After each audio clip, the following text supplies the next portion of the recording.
이 소리의 전파에서 해저를 한 번 더 보충 설명한 것입니다. 여기 보시면은 음파의 파장이 짧다는 것은 결국은 파가 장애물의 이 길이에 비해서 파장이 짧으니까 주파수가 높다는 거예요. 그래서 초음파 같은 걸 가지고 장애물을 쏘면 대부분 반사가 일어나지 그 뒷부분에 가가지고 그림자를 형성을 하게 돼서 회절이 안 일어난다, 그런 얘기고, 만약에 음파의 파장이 길면은 그 장애물이 있어도 그 장애물 길이를 건너뛸 수 있기 때문에, 그래서 이 파장이 긴 경우에는 즉 그림자가 안 나타난다는 그런 얘기가 되는 것이죠.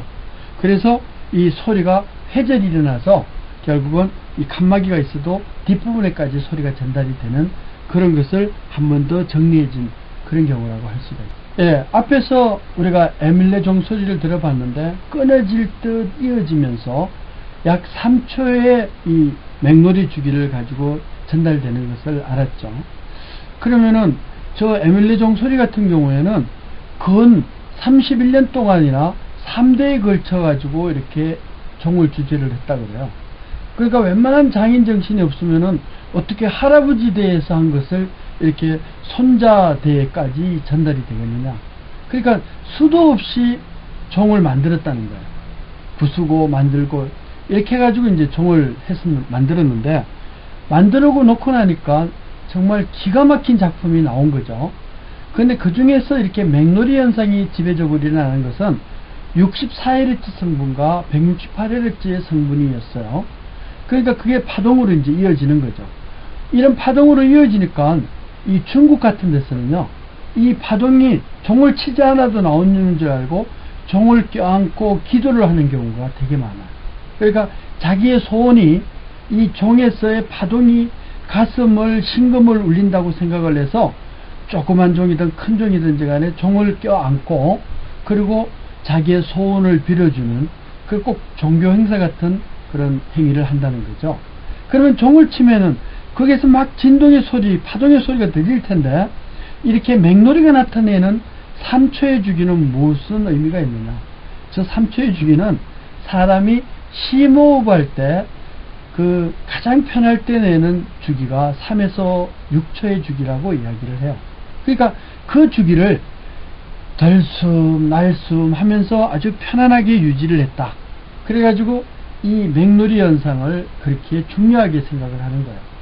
또 일부 민속학자들은 이 종의 3초의 주기는 우리가 어딘가 헤어지고 어디가 떠나갈 때 조금 가다가 돌아보면서 빠이빠이 하고 돌아가면서 빠이빠이 하는, 즉 정감 어린 목소리, 그게 바로 종소리에 묻어있다, 이렇게 이야기도 해요.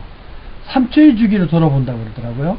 이런 주기로 해가지고 결국은 이런 맹놀이 현상을 유지를 하게 된다. 그래서 우리 두 파동이 비슷할 때 간섭을 일으키면 이런 맹놀이가 나타나는데, 만약에 피아노 군만을 딱 눌리고 소리굽새를 두드렸을 때 그 소리가 맹놀이가 거의 일어나지 않는다, 그러면은 두 개의 이런 음높이, 즉 주파수는 유사하다고 이야기를 할 수 있는 거잖아요.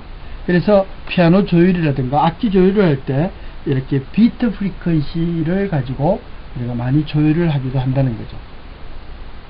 그래서 이런 맹놀이 현상은 즉 비슷한 주파수끼리 만났을 때 서로 간섭을 일으키는 하나의 현상이다, 이렇게 할 수가 있어요. 자, 그래서 구체적으로 이제 맹놀이를 그림으로 나타내는 것이 이 그래프의 그림이에요. 이게 시간이 쭉 진행을 하면 이런 파동, 소리 파동이 있을 테고, 이 파동이 하나의 주파수가 위아래가 약간의 차이가 있을 때 두 개를 합쳤더니만 이렇게 그 차이의 주기에 해당되는 것만큼 오르락 내리락 하면서 이 변동이 일어나더라. 이것을 우리는 맹놀이 주기라고 이야기를 할 수가 있죠. 그래서 그 두 개의 주파수의 차이에 반비례한다. 그것이 바로 맹놀이 주기라고 할 수 있죠. 주파수는 그것도 반대로 하니까 그 맹놀이 주파수는 두 개의 주파수의 차이라고 할 수가 있어요. 이 또 소리가 전달되다 보면은 주변에 여러 가지 영향을 받게 되잖아요. 이 주변에 영향을 받는데 그 주변에 영향 받는 것 중에 하나가 환경의 영향을 받아요. 만약에 이 소리가 전달이 될 때 바람을 만나면 어떻게 되겠느냐. 바람을 만나게 되면은 그 바람에 따라서 이 소리의 전달 속도가 달라진다는 거죠. 왜냐하면 우리가 걸어가고 있는데 뒤에서 바람이 불면 떠밀려가지고 앞으로 막 빨리 가게 되잖아요. 또 이 가게 되는데 맞바람을 만나게 되면 자꾸 뒤로 떠밀려가는 그런 그 어떤 감을 느끼게 되는데, 이 파동도 마찬가지예요. 주어진 시간에 이 전달 속도가 있기 때문에 바람의 속도에 영향을 받게 된다. 그래서 아주 간단한 예가, 풍속이 초당 10m를 진행한다 그러면 우리가 상온에서 340m를 가는데 10m가 즉 반대 방향으로 불게 되면 떠밀려 가지고 결국은 350m/s으로 이렇게 가게 돼요. 반대로 역풍을 맞으면 어떻게 되느냐, 오는 방향과 맞으면은 그 속도는 저감되겠죠. 그래서 330m/s으로 주어질 수 있다, 이렇게 볼 수가 있어요.